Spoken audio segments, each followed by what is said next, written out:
All right, welcome everybody to our workshop. Excited to get going here today. We're going to jump right into it. We've done all of our tech stuff, and I think we are good. Somebody was having an issue with some audio, but if you are, just hop out, hop back in. I think we're good though. Can somebody just give me a sound check? Make sure I'm coming in loud and clear. No echoey. Sound great. Awesome. Thank you, Neil. All right, you guys, let's hop right into this. We've got a full slate tonight. So our objective tonight is to talk about our number one problem, and that is getting in and out of positions at the right time. If you fix this problem, almost everything else is going to take care of itself, folks. There's 1,000 different ways to do it. You spend a lot of time looking at different techniques of increasing your ability to get in and out of positions at the right time. And tonight, I want to talk to you about a concept that you've probably heard about, and that is following what we call the smart money. I'll introduce that to you a little bit further for those that aren't quite familiar with this. But as we get going, I just like to start this way, folks, and do a little bit of trivia. So for the first person that gets this, we're going to send you a $100 Amazon gift card. If you've seen me or you're one of our clients, don't answer this, okay? So everybody find the chat. Let me know you're ready. Say go, go, go. Let me know you're ready, because the first person that gets this, we're going to send you an Amazon gift card for $100. All right, everybody's ready. Let's go, Al. Let's go, Charles. All right, so who is this? All right. So hint number one, not me, not me. No, this is me, not me. Ross from Friends. All right, here we go. Here's hint number one in his voice. 8 years after starting a hedge fund from my dorm room, I had lost tens of millions and went totally broke. Anybody know? Not me. It's not me. BlackRock, Burry, Steve Cohen, Mark Zuckerberg. Nope, nobody's got it yet. All right, you ready? Next one. I lost so much money I couldn't afford to make ends meet. I even had to borrow $4,000 from my dad until I could sell our second car. Warren Buffett? Nope. Any other guesses? Anybody else? Al, you got it, Ronnie. You're second place, man. Oh man, you guys got it right almost at the same time. We're gonna give it to both of you guys. Go ahead and send an email to our support team and just say I won the trivia, Al and Ronnie. This is Ray Dalio, young Ray Dalio, way back in the day when he started his fund, Bridgewater Associates. Bridgewater Associates, if you haven't read his book, Principles, you ought to pick it up. If you're involved in the markets, he's touched you in some way, shape, or form.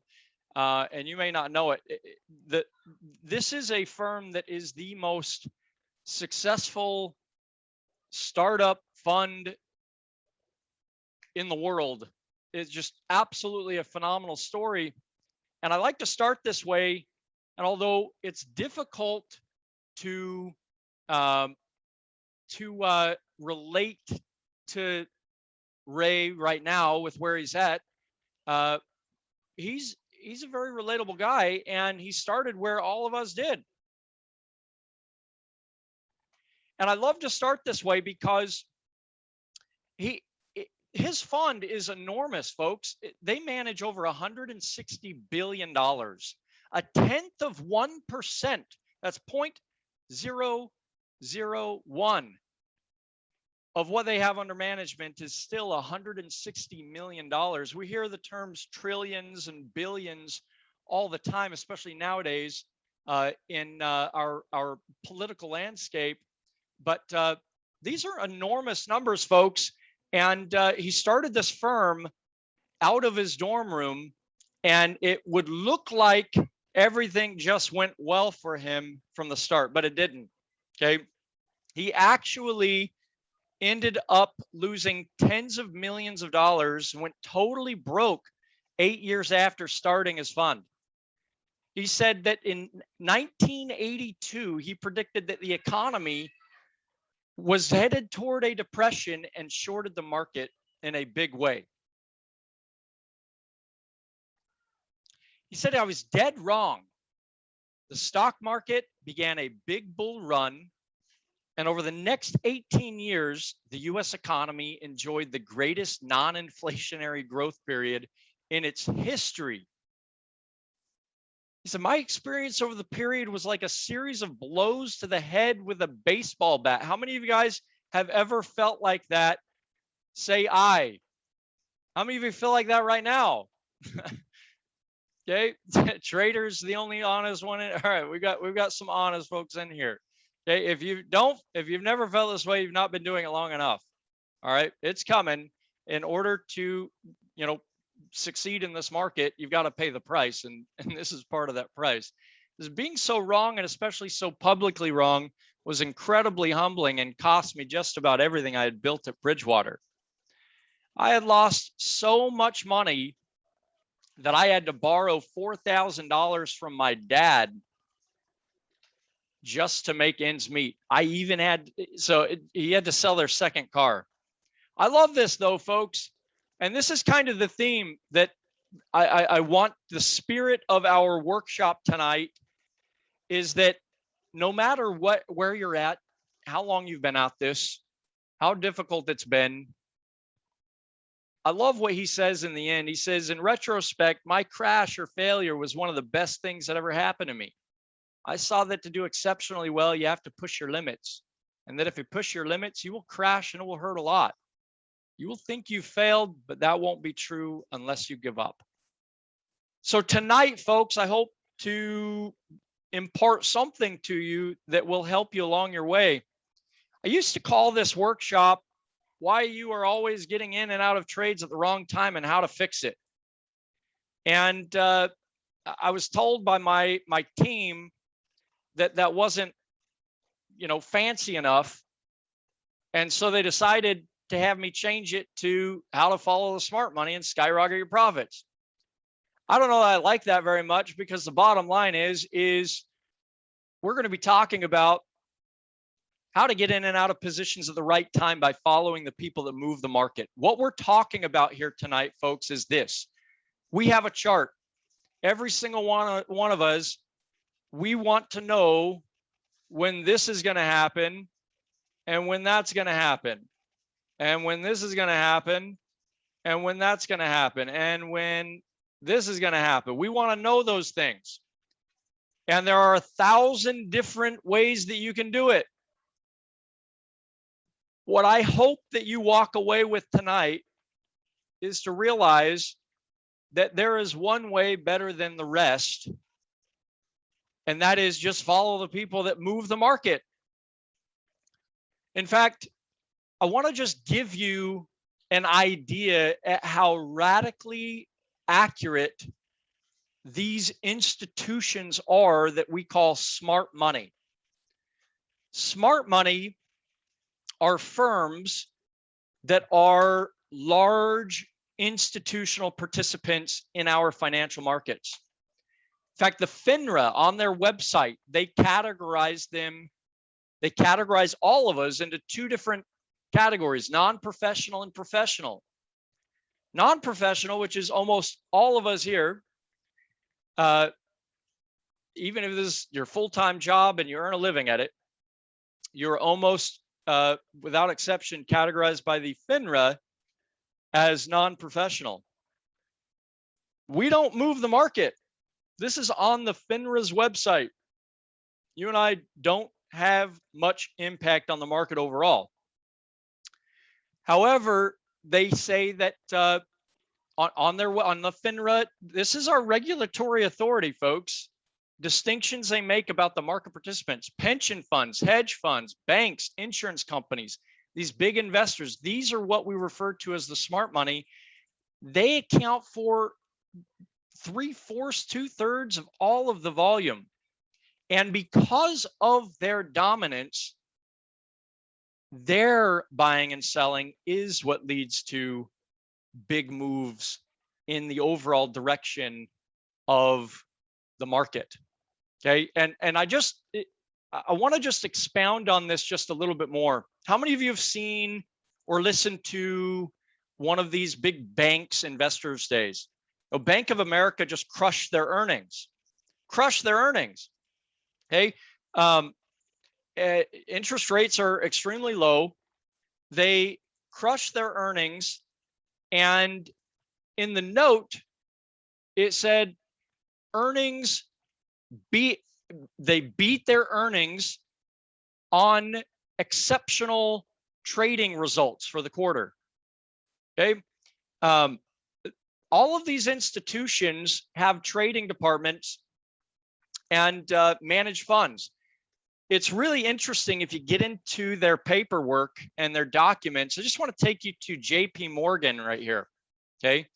JP Morgan in their investor day, they didn't talk about it very much. You had to kind of dig into it. But on page 12, they outlined the previous 5 years in this investor day presentation.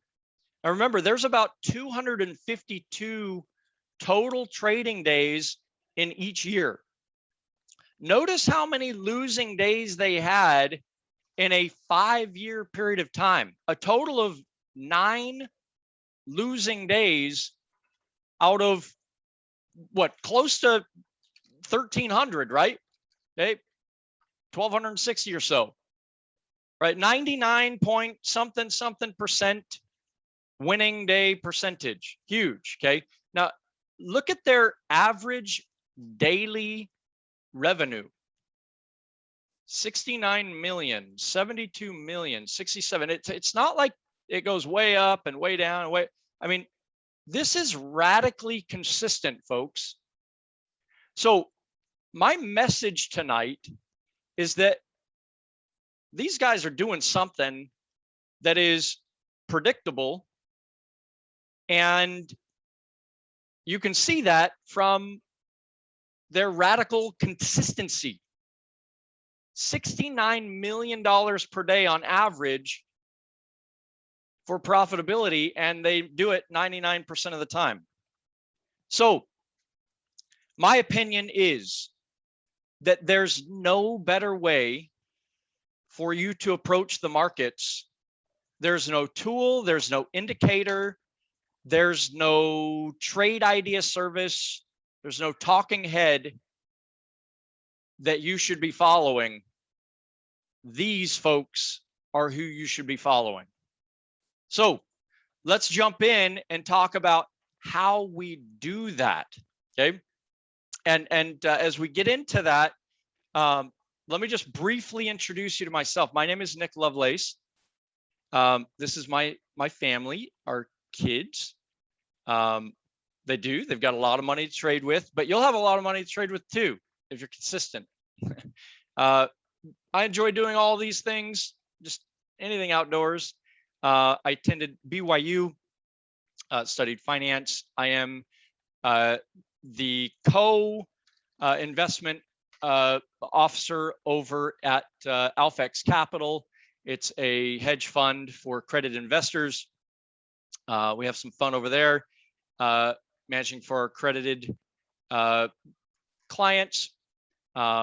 And also, we started a company back in 2014 called the Super Trader, where it's really just a group of self-directed investors who we essentially give them our institutional systems, and they can self-direct their own investments using institutional quality systems. So that's been really fun to have a little bit of an impact there. So you have one big problem. You fix this problem, And yeah, he was guest. My dad was a CIO for GE. He's now the president of Masterlock. Yeah, he was. So this is our big problem, folks. How do we get in and out of positions at the right time? I like what Trader mentioned. He said they've got a lot of money to trade with. That's sometimes what we feel like is our problem. The reality is if you start being consistent and have something that's predictable, that problem's going to go away. Almost all of your problems will go away if we fix this one problem. Okay, so let's go ahead and jump right in to how we do this. All right, I'm going to skip through a couple of these things. We already talked about the two core groups of traders and participants in the market. So how do we do this? So a lot of you have heard, I don't know how many of you have heard of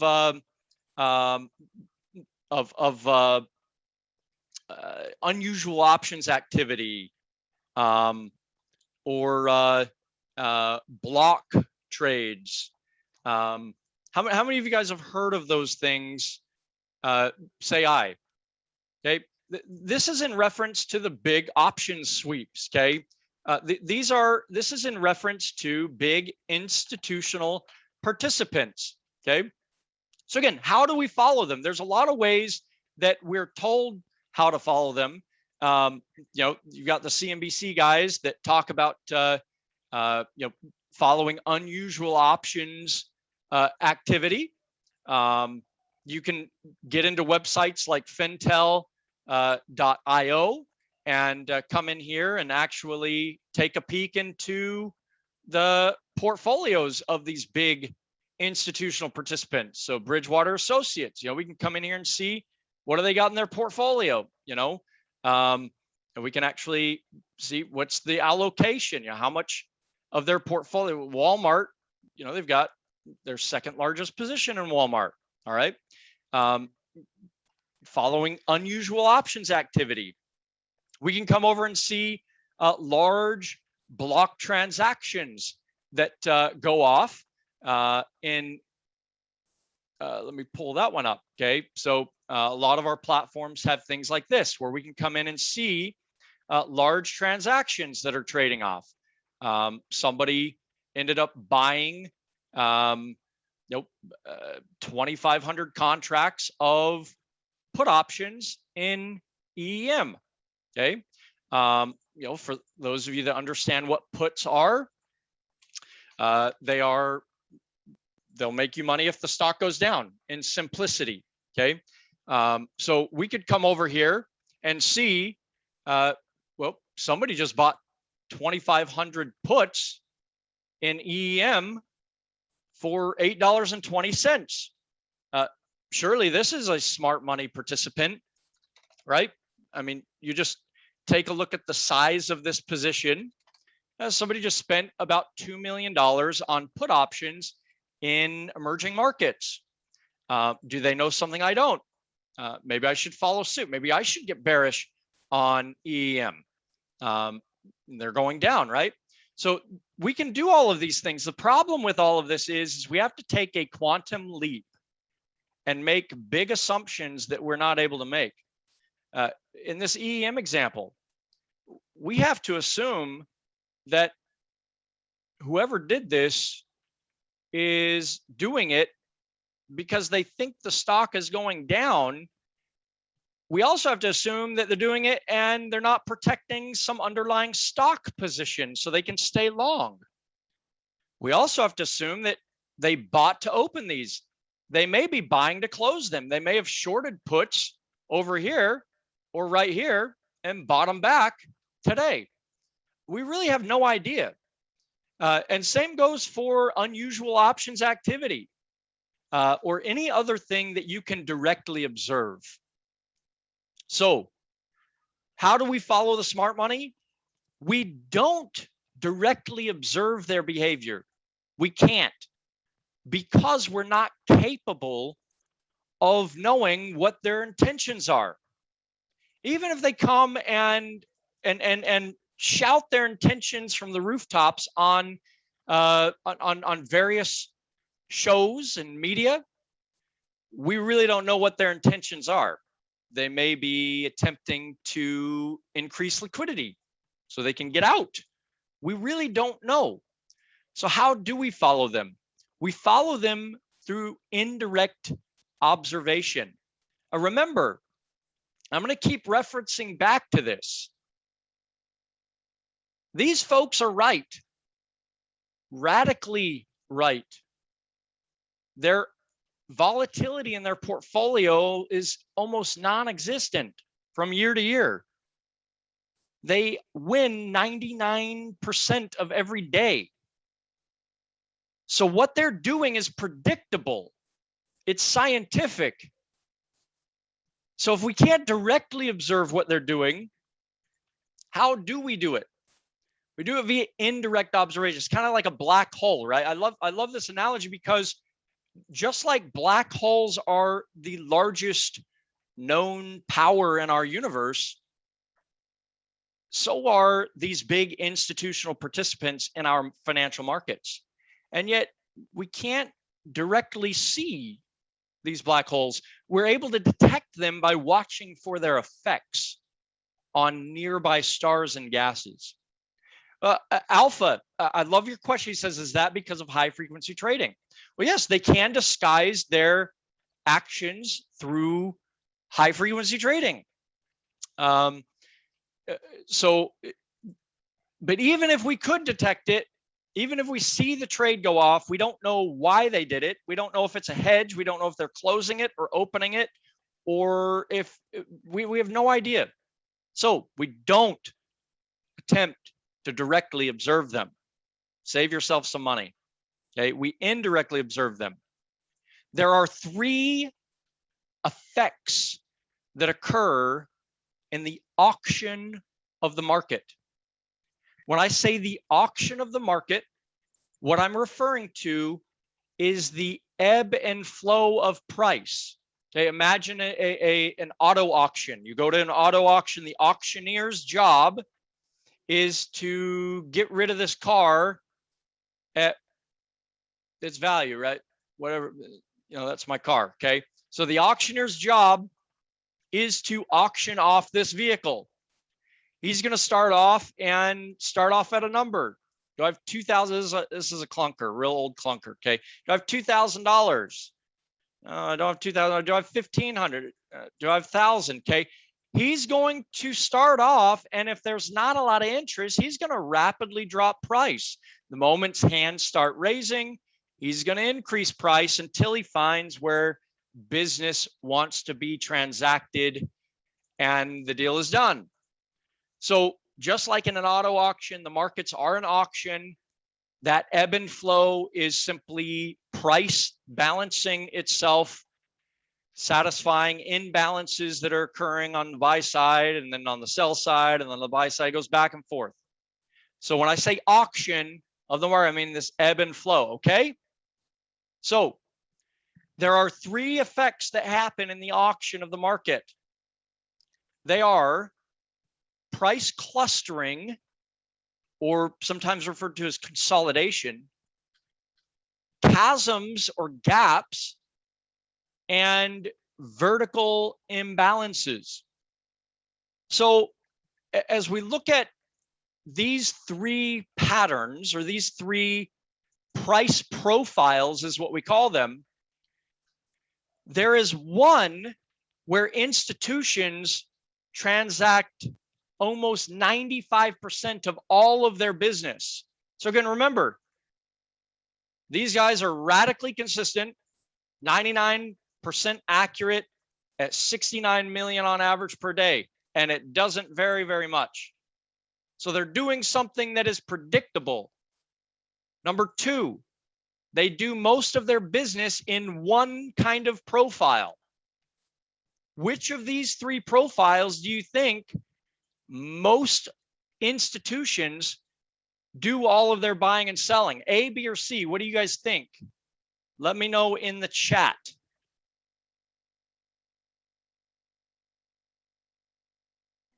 All right, we've got several A's. We've got, I think continuation means vertical.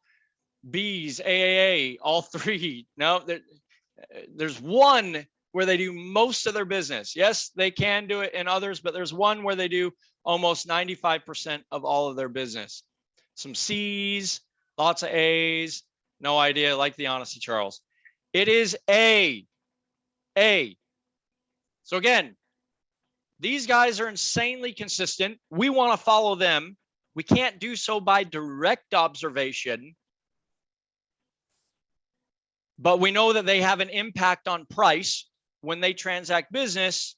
Remember, an auto auction, price is going to ebb and flow until they find where business wants to be done, and then it stops and business gets transacted and that car is sold off. It's the same thing in the markets, folks. Okay, 70% of all the volume comes from institutions. Okay, if they want to get into something, there's got to be enough people willing to sell to them. If they want to get out of something, there's got to be enough buyers that they can sell on to. I'm going to prove this to you two ways. First of all, logically, okay, at our hedge fund, we've actually done this.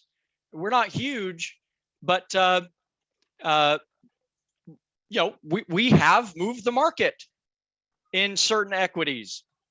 We can't go out there and, you know, if I want to go out and buy, say, 50,000 shares of one of my favorite speculations, okay, new technology, QS, okay, if I want to go and buy 50,000 shares of this equity, and we've done this before, where we will impact the market.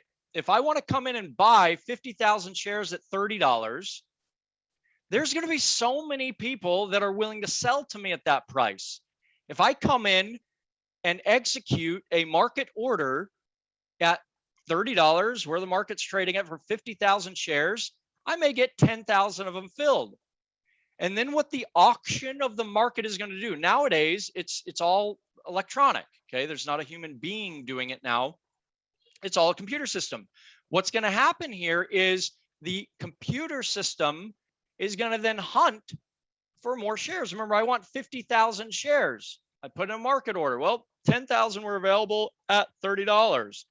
Then it's going to go hunt for where people are willing to sell at. It's going to go up to 35. Maybe I get another 10 in between 30 and 35. It's going to go up to 40. Maybe it's not going to move that much, right? This isn't that illiquid. Okay.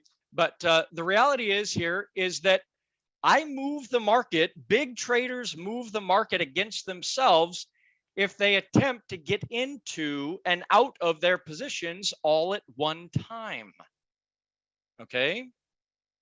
And so they get into their positions in what we call an orderly fashion. The SEC has actually penalized big institutions for unorderly activity. We call them fat finger transactions. This is when we have flash crashes where prices humming along and then boom, and then it comes right back up within the next day or same day. Okay. This is something that the SEC, the regulatory authorities don't like in our financial markets and have tried to, encourage and as well penalize where necessary funds that do this. And that is unorderly transactions where they try to get in and out of all that they want all at one time, and it causes mass chaos, big up and down. But this is not to the advantage of the fund. If I want to buy here and I try to get into all that I want, I'm going to shoot price up because there's not enough available for sale right now to fill all that I want. And then once I'm filled, it's going to come crashing right back down. And all I did was I got filled all the way up here and it came crashing all the way back down. Not advantageous. Same thing with getting out. I want to get out here. Well, if I try to sell all that I want to sell, it's going to crash way down and it's come all the way back up once I get filled. Well, I wanted to sell up here. I didn't want to get filled all the way down here, just have it come all the way back up. So institutions do business in an orderly way, typically. I'm going to show you that here on this chart. So we're looking at a chart of Facebook. Facebook reported earnings. It closed here. The previous day opened up here 8%. We're looking at an intraday chart. Okay. We get these big moves, right? They reported big positive earnings and guidance, and it skyrocketed higher. And the assumption is that big block orders came in, big institutions came in the moment they reported earnings, and it shot way up. Well, we can overlay what we call a volume profile on our chart. It overlays volume horizontally to show us where volume traded at what price levels. So you see these little volume nodes here. Okay, these are where there's a lot of volume in there. Okay, so earnings came up, boom. Look at our volumes nodes, very thin, not a lot of buying. And then we come up here and we cluster, and this is where we see our volume come in. Remember, folks, institutions make up 70% of all the volume. It's not you and I. Okay. And so we're looking for where is the volume. It's in these nodes, in these clusters, and then it shoots up. Look at the volume nodes. They get really thin, and then clusters, and there's our volume. Okay. And then all day long clustered around, and we had volume. Okay. So number one, the fastest, most reliable way for you to enter and exit positions is by following the smart money. Okay. Following them. Why? Because these guys aren't wrong. They control the behavior of the market.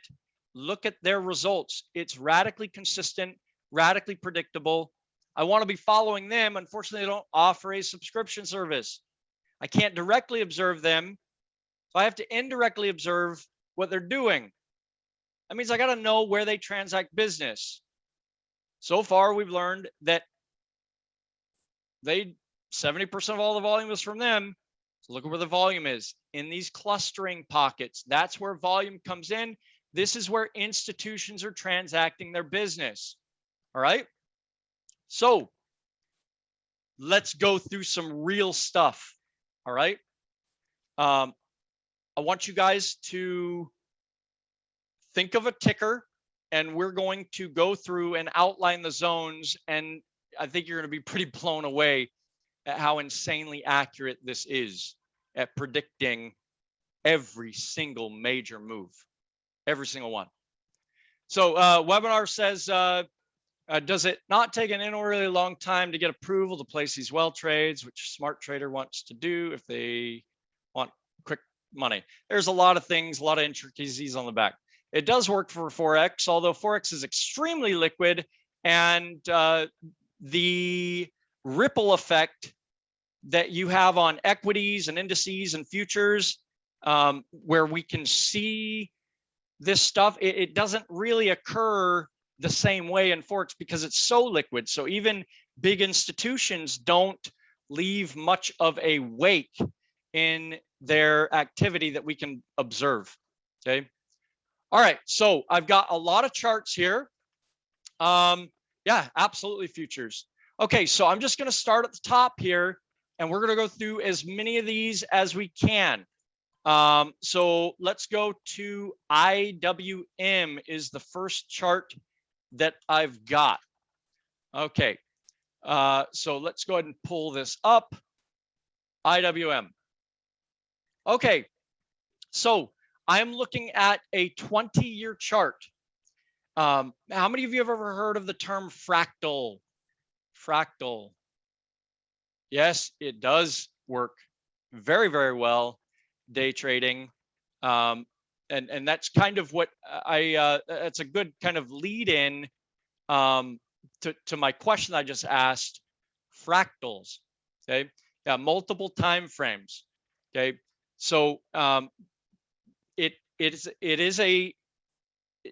is this functions, this following this process works on all time frames. Okay. And that's something that we do with our retail group. We do actually, we will trade intraday with them a couple of days each week. And it's, I don't know. I mean, you judge for yourself. It's really, really, really profitable. Okay. And we'll get into that, but yes, it very much does work on an intraday time frame. And I'll get into that. Okay. All right. So I'm looking at IWM. I'm starting on a 20-year chart. And I know that my friend who day trades doesn't think that that's relevant, but every shorter term time frame is working towards longer term ones. Okay.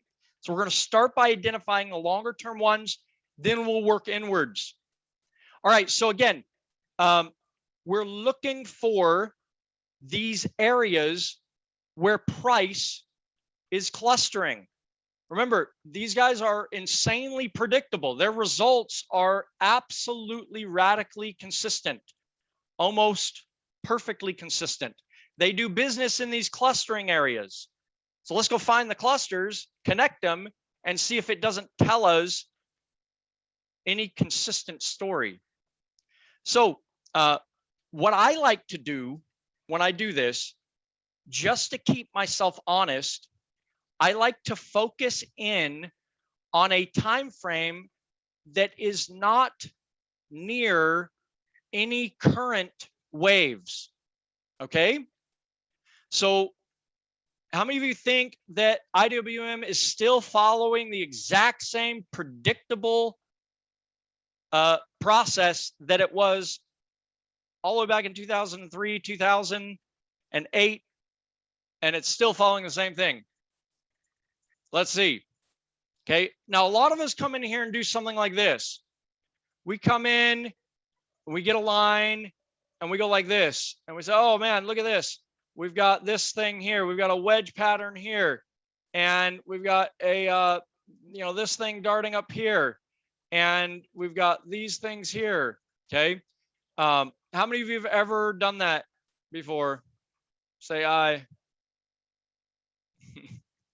Everybody has. Okay. This is not predictable. This is not what is happening. You can draw these on here, but it is a fiction. It is just how your brain is connecting things. Okay. Remember, this is a 5-year period of time. They're not coming in and drawing new channels and new funnels and new wedges and new whatevers. Okay. This is predictable. It's a science. It's an algorithm. So let's see if we can't identify the algorithm. So I'm looking for clustering areas. I'm on a monthly chart. Each one of these candles represents a 1-month period of time. We've got a lot of clustering in here. We've got clustering in here. We've got quite a bit in here. We've got a lot up here. How are they all connected? Okay. So let's attempt to connect them and see if we can't create a predictable framework. What I'm about to do, we call this a zones, an institutional auction zones matrix. Okay. So I'm going to come over here and I'm just going to pick one of these clustering areas and I'm going to create a zone that price should continue to follow the same process indefinitely. Now, bear with me. I know you're thinking, oh my gosh, what is this? This is so simple. But bear with me. Take a look at this. Okay, so this is my first zone. I'm going to duplicate this because every zone hereafter will follow the exact same trajectory. The exact same trajectory. Now, the criteria is that 95% of all of my tops and all of my bottoms have to occur within this framework that we're about to create. 95% of all of them have to occur within this framework. Okay. So I'm going to pick another one where, again, I just duplicated this, brought it up, and I'm just connecting some other clusters. Okay. Now, from here on out, every zone, I'm actually going to pull this one down just a little bit here. We're going to get it right in there. Okay. Every zone will be the same distance as these ones. Actually, this one should come up just a little bit. We're not getting that bottoming one there. There we go. All right. So every zone from here on out will have the exact same distance between it. Now, IWM was trading down at $90 to $40 back here. So we're going to see if we just build this out, this matrix out, 95% of every single peak and trough should fall exactly within these frameworks. Let's see. Yep. It's mathematical, trader. You're exactly right. Okay. This is an algorithm. You don't have this kind of consistency without some predictable, repeatable process. Okay. So let's see. Let's see if this doesn't pick 95% of all of our peaks and all of our troughs. Okay. This won't take us very long. We're just going to build this up. And again, this is very easy from this point. I'm just pulling these up. I'll go through a ton of these, and we'll do an intraday one for a friend that trades intraday. All right, let's do just maybe 2 more of these. Okay, we're close to the all-time high. I mean, this is all the way back in, what, we performed this analysis all the way back in 2003. I wonder if it's still relevant. Let's see. The cool part about this is that if you do it right, you don't ever draw lines again, folks. These institutions are operating with algorithms that they're not changing anytime soon because retail isn't catching on. And there's plenty of dumb people willing to sell you educations. All right, let's see here. Okay, so first stab. I think we are just a little bit off. We're just a little bit off, but I think we're close. I think we've got it pretty close, but the zones are just slightly off. They're just slightly off. Okay, so let's repair that and see if we can't fix that real quick like here. Okay, so we're going to be following a little bit of a sharper curvature here, something like that. Okay, I'm just going to come up into here because that was where it was most apparent.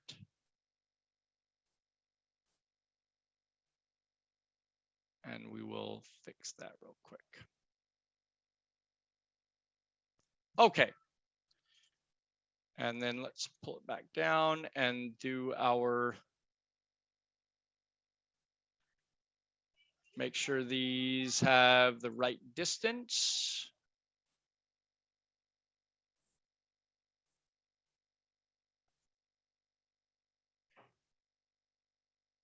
Oh, that one comes up just a little bit. All right, there we go. And I think we've got it spot on now. Remember, 95% of all of our peaks, all of our troughs should be happening within this framework. If we do it right, remember, what they're doing is radically predictable.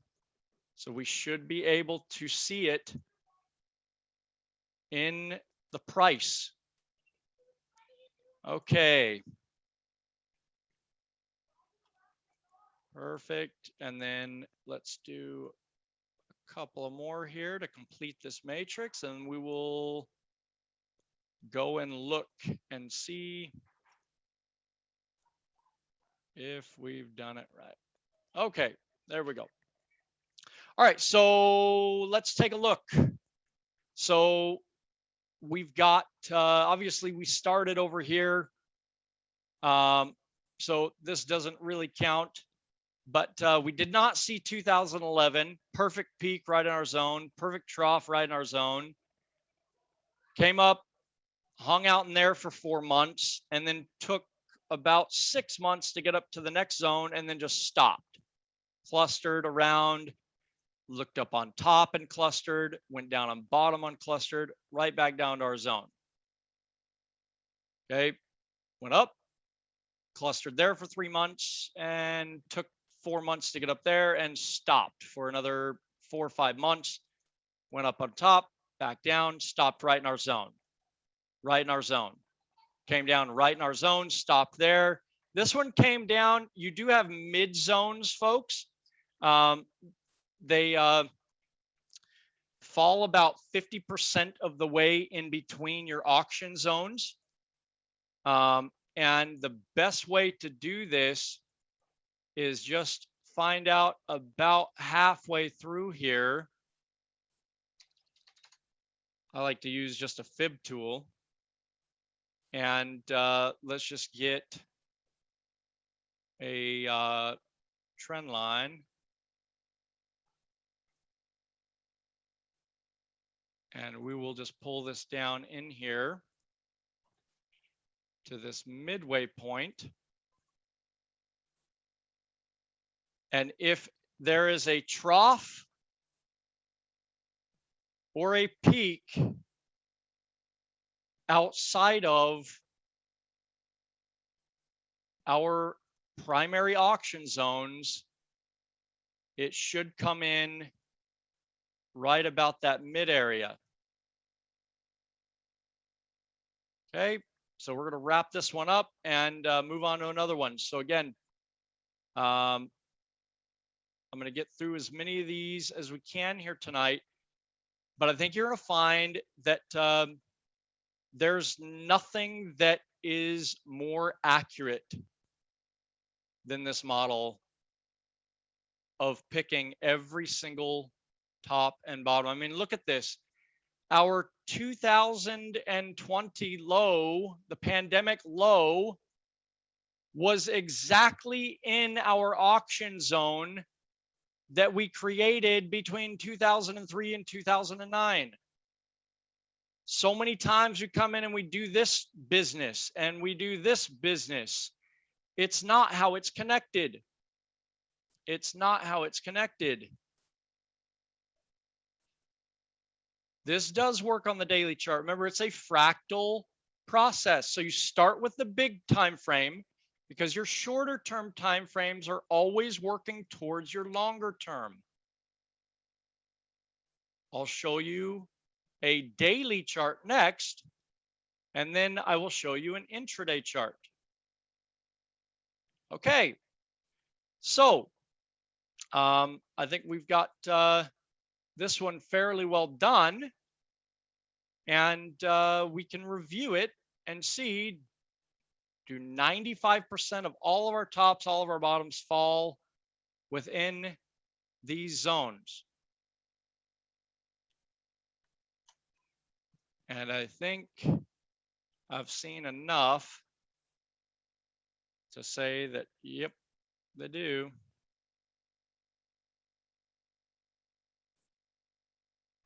There, done. Okay. This now will pay you dividends for the rest of your life. Look at this. Prior to the drop in 2018, it was right in our auction zone.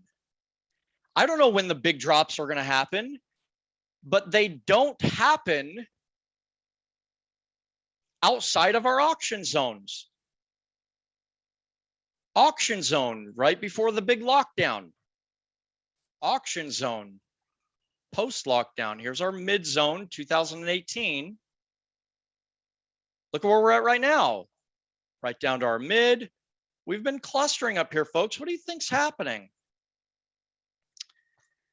Big business is being done. When we rise up into a zone, we don't know if it's going to continue higher. You will assume that it's going to act as resistance until we have two candles of higher highs, higher lows up above. So generally it goes up here, comes back down, and that's when we definitively will participate to the upside. Okay, but this is distribution, in my opinion. I am saying auction zone. Yes, auction zone. Auction zone. This is where institutions are going to transact business, are in these zones. Every major pivot is going to happen at these zones, every single one. Okay. You see that? Can everybody see that? How cool is that? I mean, again, we created it from this over here, and it's still relevant today. So this should be presumed to be resistance right now. All right. What's the next chart, folks? What's the next chart? Give it to me. I'll share this one with you. Nvidia. Let's do Nvidia. All right. Okay, let me show you on the daily chart. Okay, so on the daily chart, we typically will use a weekly chart to get a good barometer for where the congestion areas are. Your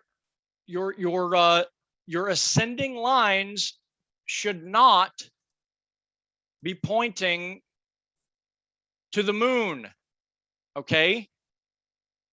They should not be pointing way up like that.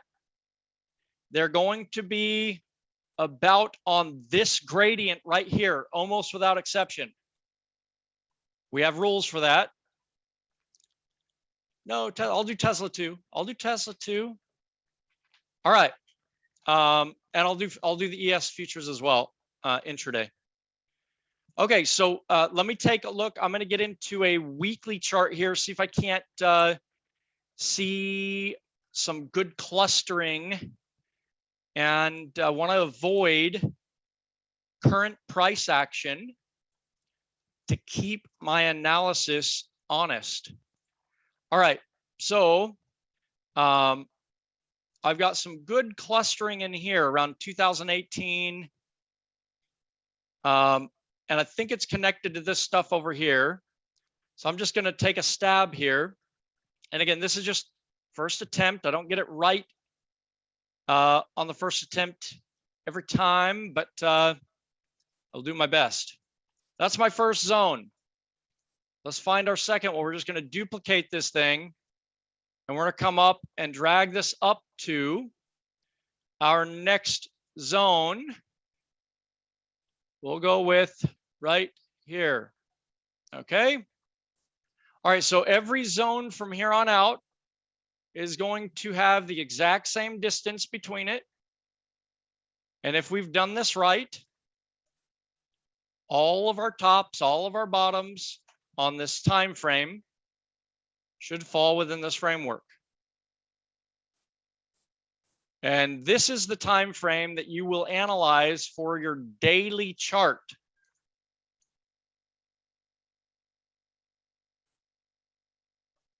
Okay, beautiful. Let's keep going here. Remember, we started when the stock is down at $40 here. Is it still following the exact same auctioning process as it was then?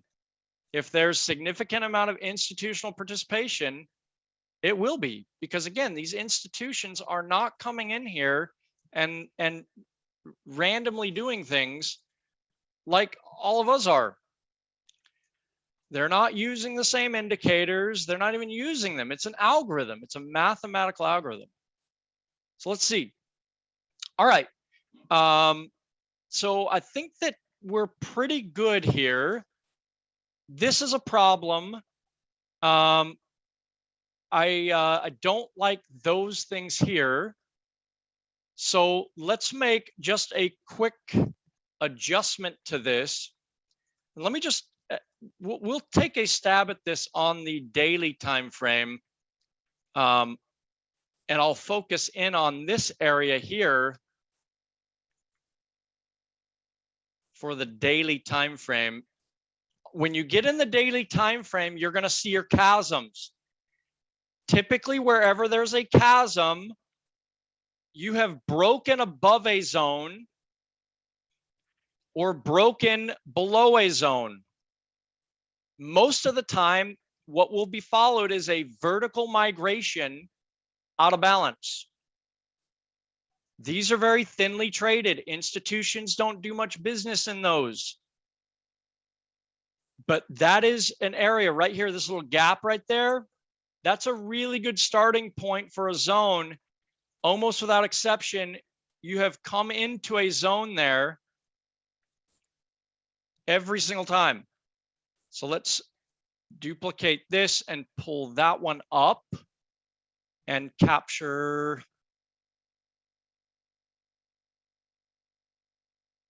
all of those.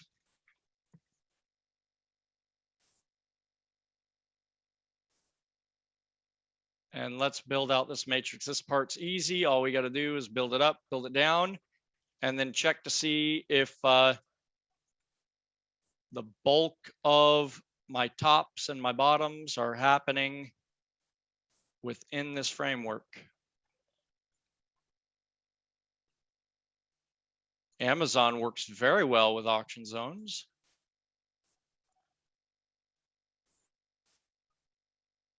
I don't think I need to go up here, but I will anyways. And let's just do one down below and get a full year's worth of data here. Okay, so let's see how this is working for us. And we'll just, because I've got 2 years on here, we'll just complete this to the downside.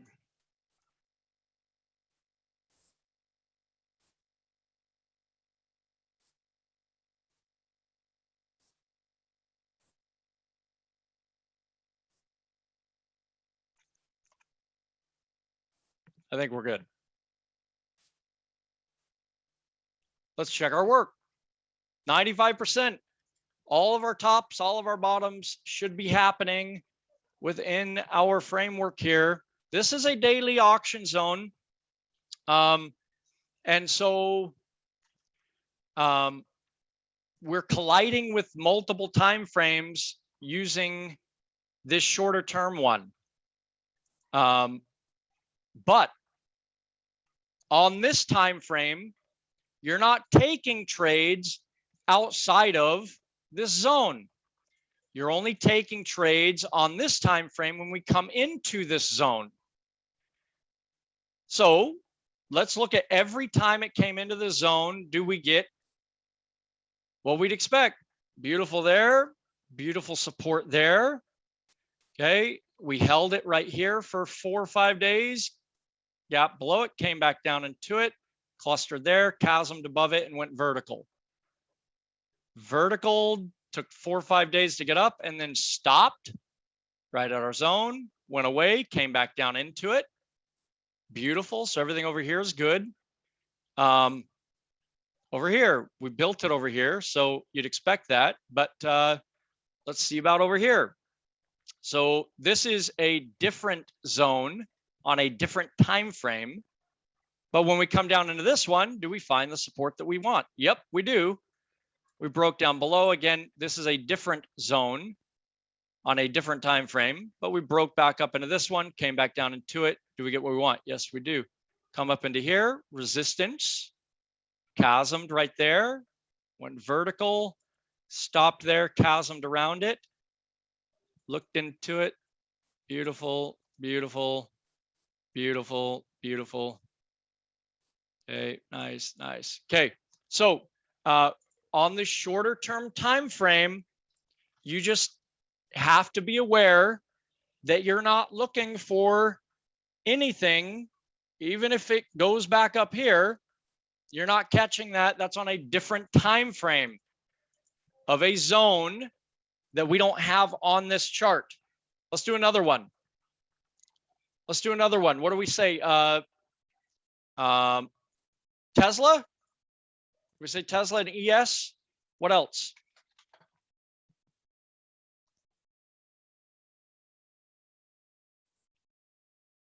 Okay, so let's go with Tesla. So this is a fun one. It's trading at almost $900. Is it still trading the exact same way today as it was when it was $70 and $30? Let's see. Okay, so let's establish our zones over here when we were trading well below where we are right now.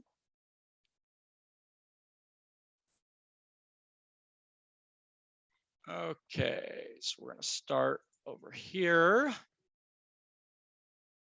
Now, I'm not coming into contact with a lot of clustering here. We're looking for clustering, folks, to connect these with. We're not looking for just these bottoms. We want to see and connect those with lots of clustering.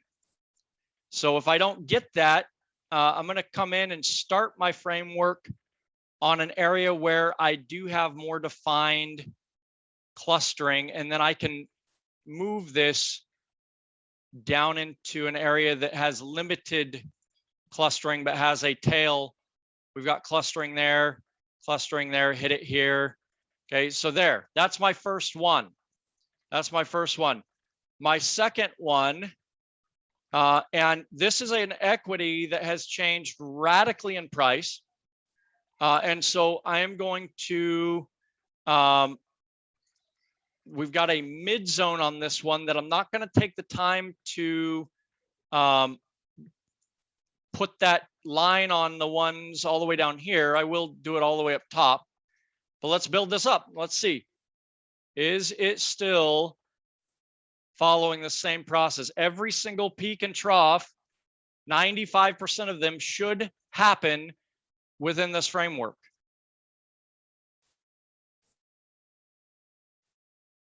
Yep, there was a split, but it's adjusted for on the chart. It has been adjusted, so let's see if it is still trading the exact same way now as it was then.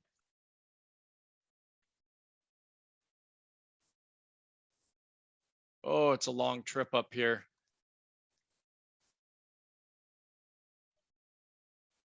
Remember, 95% of all of our peaks, all of our troughs should be coming into this.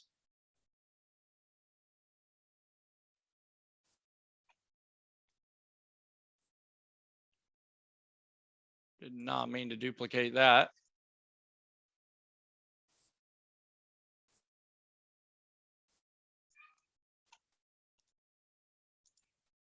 Okay, we're almost there. We're almost there.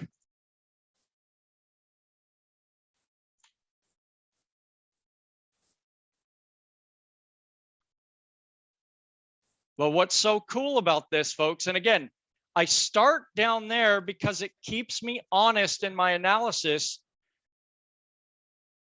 I'm able to identify clustering areas and connect them without bending my line to how I want it to be based on recent activity. And if I've done this right, we're still trading exactly within this framework. Ooh-wee.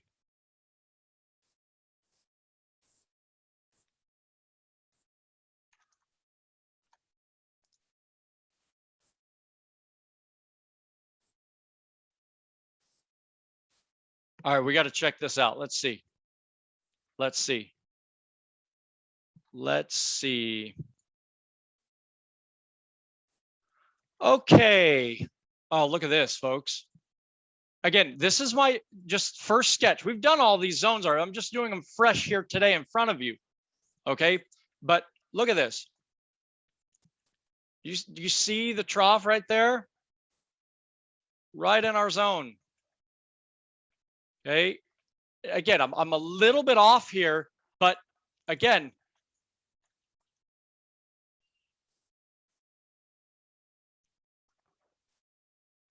incredible how when it's trading all the way down there, now that's post split price when it's down at that 40 level.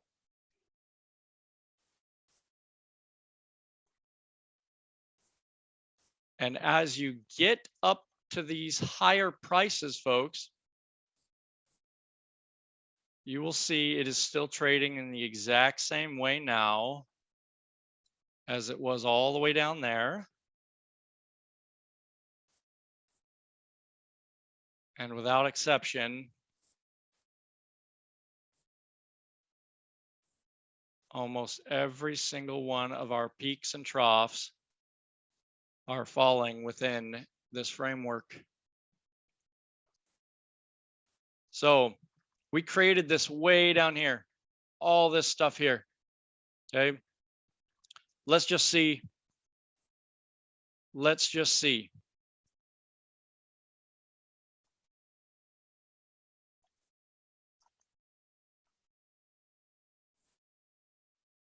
We've got our peak and our trough. We've got our peak and our trough.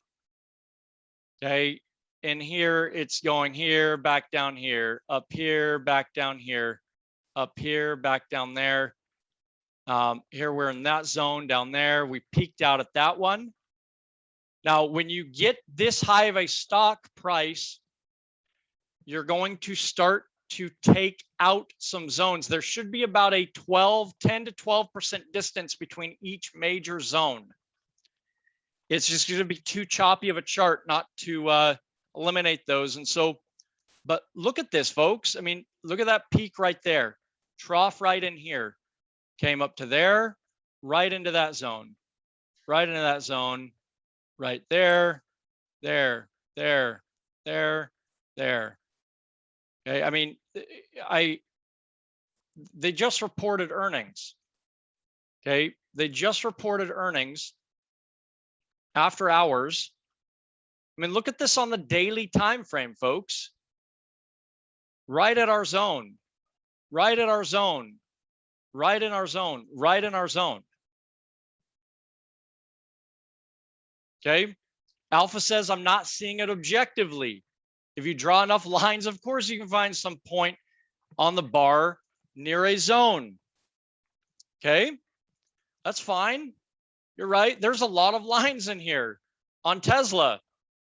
There's a lot of lines in here. Let's go look at the ES. Let's go look at the ES.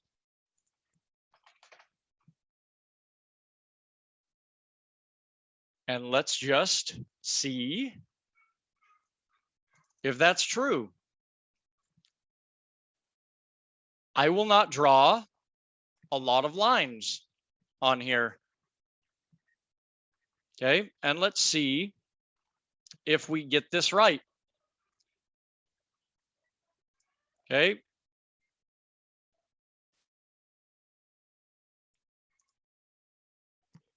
Objectivity is extremely important. Okay, so we'll do it there. Let's pull it down into our next pocket of clustering. We'll do this one right in here.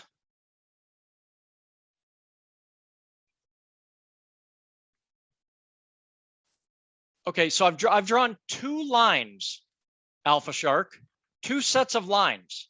That's it. I'm just duplicating this set up and down.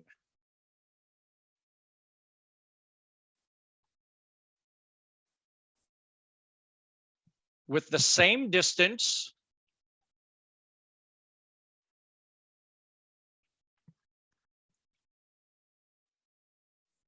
in between each one of them.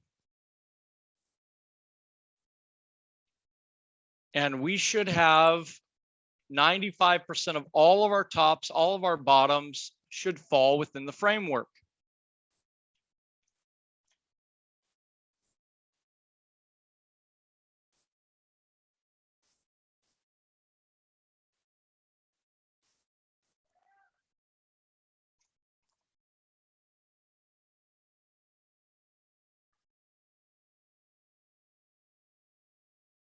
Okay.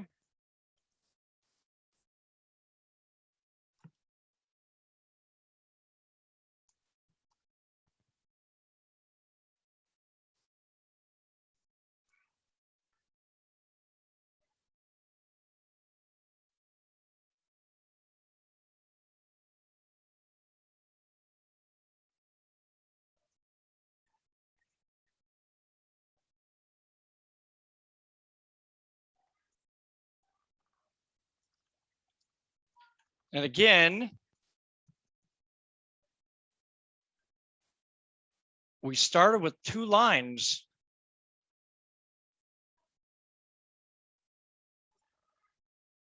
Way back in 2006, 2007, 2008 area. Oh.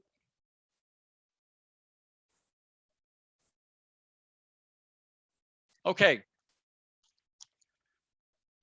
So let's get in and see how this has worked. All right, again, this was just, we've got all these mapped out already, but I want to do it in front of you. We did it based on this data here.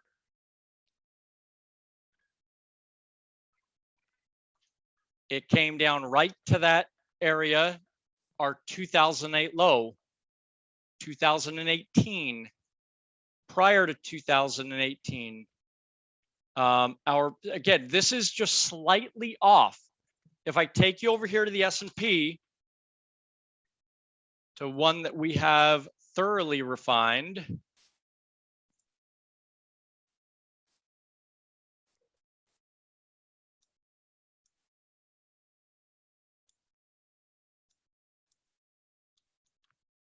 okay.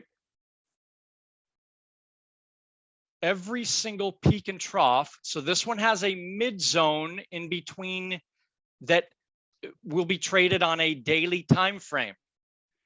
There's not a pullback that did not happen within your black zones. Not one. Let me take you into a chart that shows a little bit more clarity than a monthly chart does. Going back to 2015, right in our zone, right in our zone. It went up to your mid zone and clustered right in your zone, mid, right in our zone here, stalled, right in our mid, right in our zone, right in our zone, mid, zone, zone, zone, zone, zone, zone, zone, zone. Look at where we were before the pandemic, the lockdown. Look where we stopped, right in our zone. Where did we go back up to? Well, it took a pause there for a week, took a pause there for a week, took a pause there for a week. Went up here for a week, back down to there. Went up to our mid, back down to this primary zone. All the way up to that zone, back down to that one. Mid, here, okay? So, again, it's not something that we are able to know, is this going to hold as resistance? I don't know, but I know what to do. As long as we are below it and rising up into it, I'm going to assume that institutions are distributing at this level. There's not one pullback Not one market correction that will happen outside of this structure. Not one. Every single pullback happened at an auction zone. Every one of them. And so you should be positioned the right way. Going into the next big one, you don't need to predict the next big one because you should be on the right side of the trade. If it breaks up above, we get out. Okay. So show me something that predicts with this kind of accuracy your tops and bottoms, not over a couple of year period of time, but decades and decades, and won't change from this framework. All right. Can you guys see how powerful that is? Can you see how powerful that is? Say I if you're following along with me, and you can see how radically accurate that is.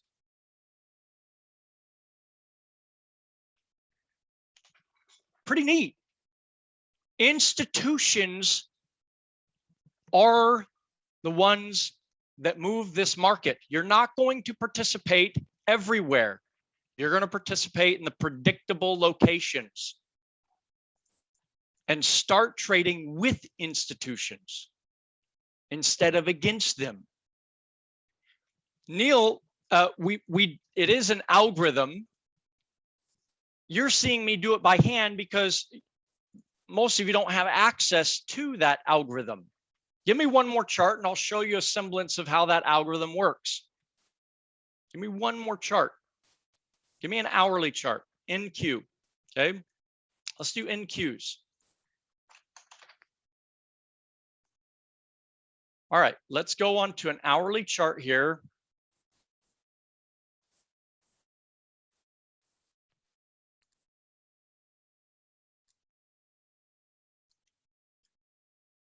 And let's build our zones right in here. Now, I really appreciate what Neil said. He said, this is interesting, but it seems like a discretionary art rather than algorithmic calculation. It is an algorithm. Every single zone has the same distance, the same width, and it happens to predict 95% of all of the tops and all of the bottoms. It is an algorithm. So I'll share a little bit of that with you right here. So again, on the hourly chart, I'm identifying an area where I've got some clustering going on here. Okay, so I'm going to start right here. And we're going to take this over here. And actually, let me do this. Let me get our, okay, here we go. So here they are automatically on there. Oh, where is it at here?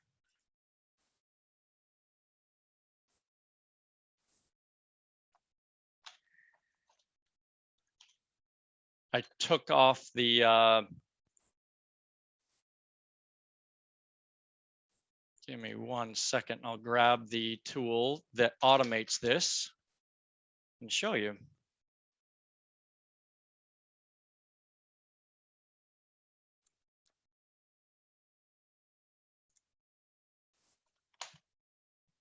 Okay, here we go.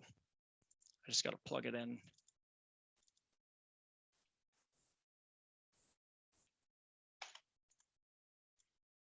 So we operate the algorithm for our institutional clients, but you don't need it. You can do this on your own. You don't need an algorithm doing it for you. You can do it by hand. You can do it by hand.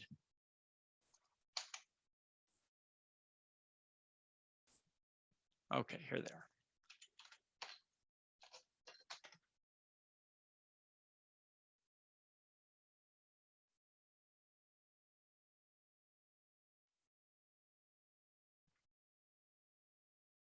Okay.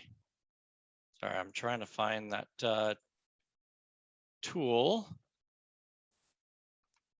that we have. We have it on our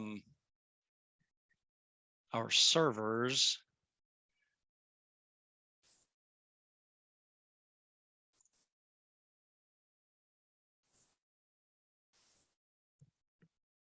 Okay, here it is.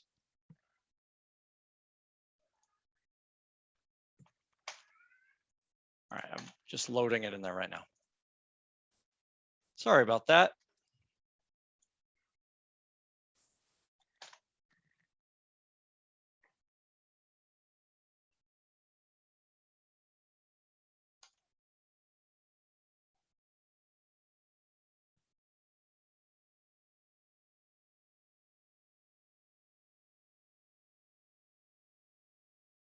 Okay, it's loading right now. Sorry, you guys.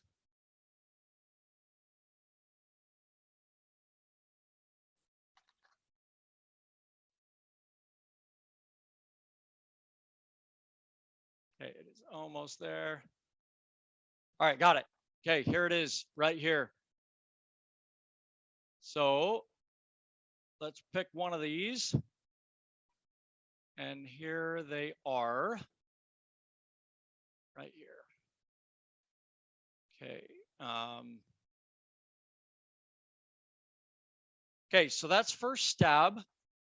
Let's take a look at it. We're going to refine this just a little bit. Get on these clusters right here for our starting point.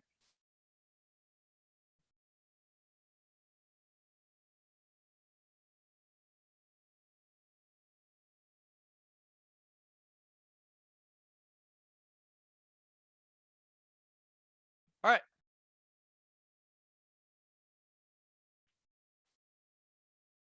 Let's bring this up.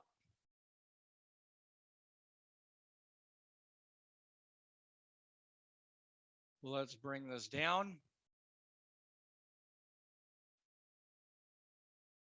Oh.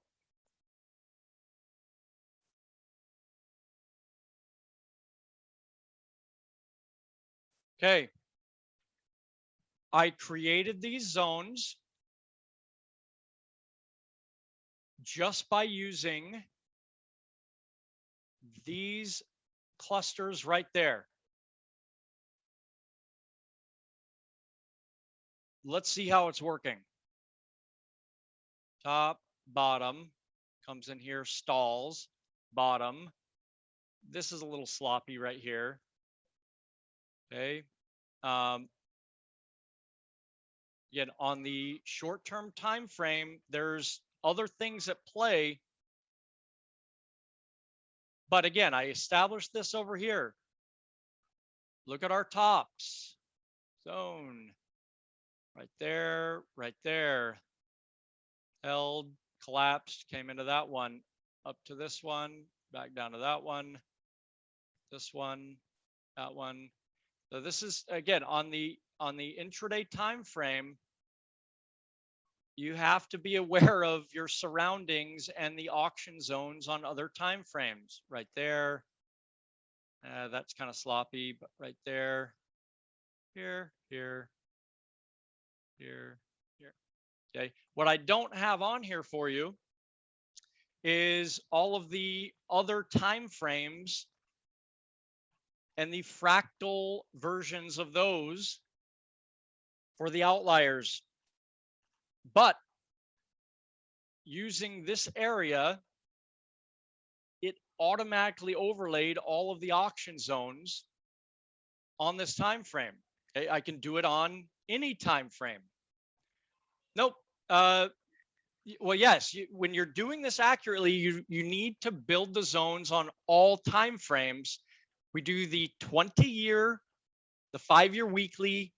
We're going to do a 1-year, or actually a 2-year, and then we will do an intraday if we're working on that time frame. But I think somebody mentioned Amazon. Okay, look at Amazon's. Okay, let's come in here. This is Amazon's weekly auction zones. Let's see here. I think we've got the a fractalized version, but again, here they are right here. We'll automatically overlay these on here.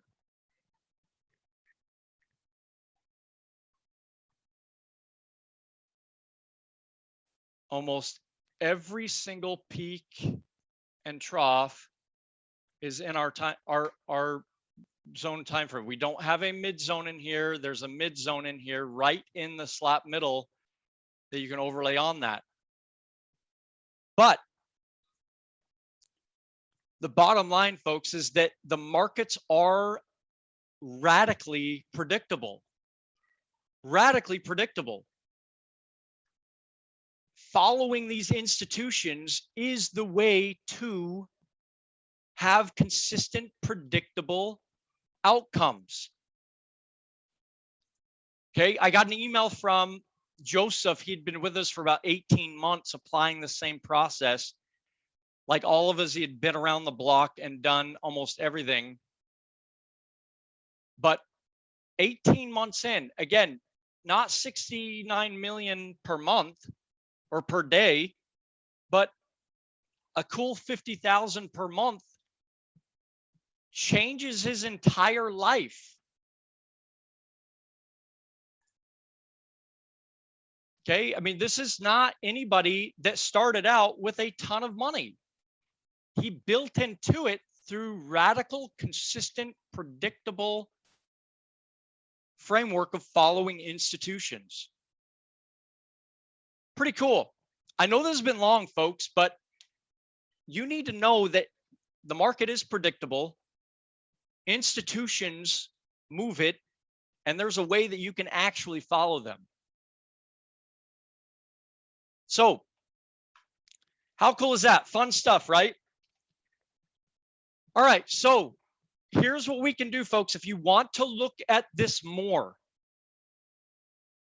and you want to apply this on a deeper level to what you're doing, we've set up some time over the next couple of days with our team where we'll speak with you. We'll go through where you're at, what your goals are, what you're hoping to achieve, and we'll map out a plan on how best to use this process to achieve those. Whatever your challenges are, we've seen them. We can help you construct a plan to finally get consistent at this. What we'll do on this session is we'll work with you to craft a step-by-step game plan one-on-one to hit your income goals, whether it's $10,000 or $200,000 a month or more. And again, in our intraday stuff, that's happening on a consistent basis. It's a very predictable process, folks. And when you start following that process, things grow really quickly. So this is a free consultation to discuss this further with you if you want to explore what this could be doing for you and look into it a little bit deeper. Who this is for? First of all, unfortunately, we're not established to be able to teach somebody all of the basics. So you've got to have at least some 101 knowledge of the markets, either stocks, options, currencies, whatever it is, and are still struggling to find consistent, predictable success. Also, we've only set aside 7 of these appointments. When I give you the link, last time we did this, it filled up within less than a minute. So if you schedule one of these, please show up, have integrity, because you're taking a slot from somebody else that may need it. But take it if you do. If you are still struggling to find consistent, predictable success, This will fix that. So I've got it open right now. I'm going to give you the link here in the chat. We do this, number one, because again, we operate a fund for institutional investors, where one day we want to make you accredited and where you don't want to manage your money anymore. And so we would love to have that opportunity to earn your business over there. You may also want some help from us at our retail group to apply these things. If you do, great. If not, that's fine. Bottom line is I love providing something that is institutional quality, that isn't just another random indicator or training or education. It's an algorithm, a predictable process that works over and over and over again. So go ahead if you want to explore this further and see how it can apply to you. If you're still struggling to find consistency, go and book that right now. And like I told you, we've got 7 of these open right now. All right, so what questions do you have, guys? This went so long. I apologize. Richard, man, I was feeling the same, but I hope that you can see and had an aha moment. How many of you had an aha moment here as we went through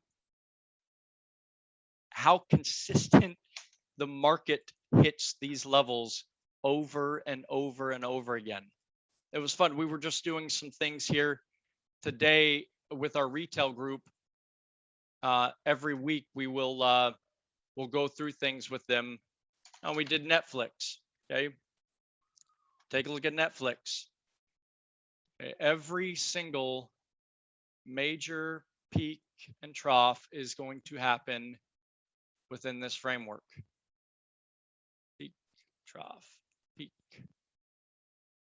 peak, trough. Clustering in here. We could go on and on,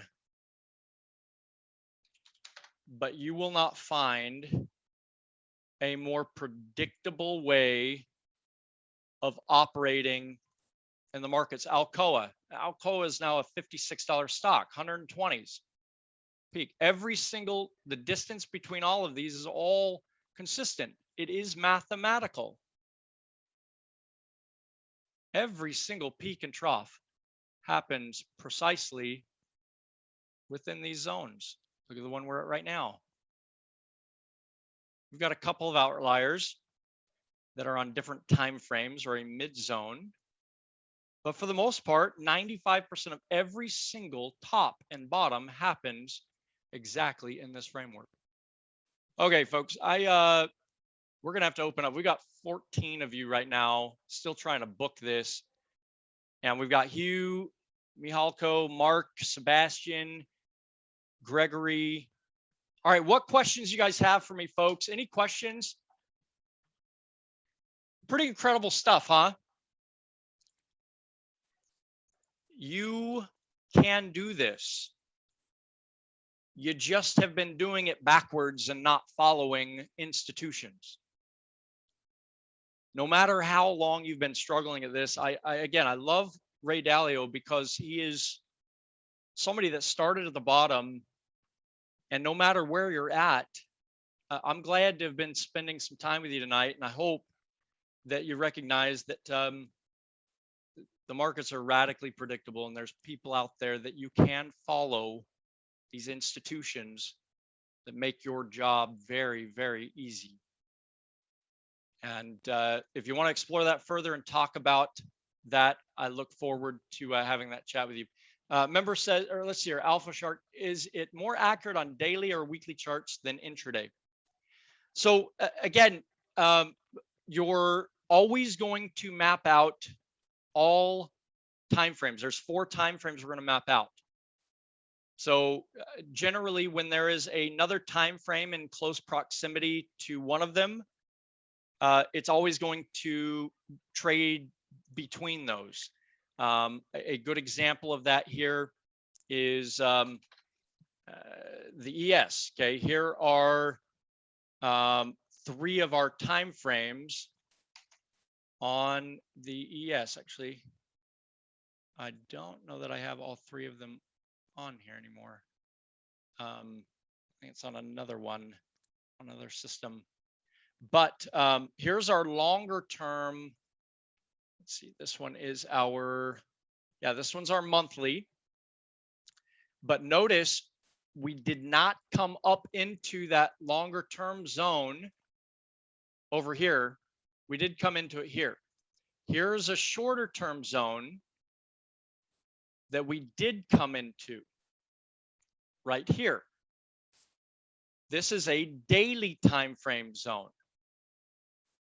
So you have to be aware of the different zones that surround you. And that certainly helps refine things. Awesome, my friend. Looking forward to talking with you. Remember, can you overlay a volume profile on top of a chart? You can. So we did a little bit of that with Netflix tonight with our group. You take a look at the past couple of years, and you've got a lot of clustering in here, right here. And so you can confirm that with things like that, but they're really not necessary. But yeah, you've got, the bulk of your volume, that's your volume profile. It's coming in there. But again, right in this auction zone, right there. So yeah, you can do that. Look at this though, folks. Okay, so Netflix reported earnings yesterday, right? Okay, so you've got this mid zone in Netflix. Okay, this purple area. Okay, that we'll just kind of pivot around. It separates where most of the business is transacted. But take a look at this. So it doesn't look like we went up to that. Take a look at this. After hours, when they first reported, look at where we went. Right up to that zone. Right up to it. It's really fun. Really fun. So you need to mark up on your hourly chart where the daily or weekly zones are. You do. Yeah, there's multiple time frames here. Multiple time frames. All right, folks. I opened up a couple of more. So if you didn't get a chance, if it didn't have available time, you should be able to do that right now. You bet, Luis. It's been an honor to spend some time with you guys here today. It's late, but hopefully you had some aha moments here tonight. And if you want to talk about this further, look forward to doing that. Otherwise, it's been a pleasure hanging out with you. Just wish you all the best and all the encouragement. You can do this. People are doing it. Some people are for real. This is for real. And love to help you further if you want to look and talk about that. Otherwise, folks, all the very best to you on your journey. If you ever need anything, feel free to reach out. If you have any questions, you can contact me. My personal email is nick@alphax.capital or nick@thesupertrader.com, NIC. Have a great evening, folks. That's it for me. We'll talk to you next time.